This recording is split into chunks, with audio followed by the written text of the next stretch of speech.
উৰিষ্যাৰ জগন্নাথপুৰীত 9 নৱেম্বৰত অনুষ্ঠিত হোৱা নেশ্যনেল অপেন কাৰাটে চেম্পিয়নশ্বিপত দেৰগাঁৱৰ নাচনীপাৰাৰ নিবাসী পিতৃ প্ৰমোদ ভূঞা আৰু মাতৃ সংগীতা ভূঞাৰ একমাত্ৰ পুত্ৰ প্ৰজ্ঞানজ্যোতি ভূঞাই কুমেট গোল্ড আৰু কাবাত সিলভাৰ মেডেল আজৰি আনিবলৈ সক্ষম হয়।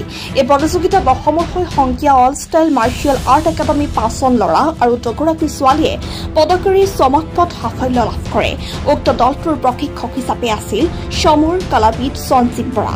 অসমৰ হৈ যোগদান কৰা এই কাৰাটে দলটোৰ চমকপ্ৰদ সাফল্যত এতিয়া বিভিন্নজনে অভিনন্দন জ্ঞাপন কৰিছে। News desk report Niwas Asom live.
মই ইমান দূৰত গৈ পেলাই কাৰাটে খেলিবলৈ সক্ষম হৈছোঁ।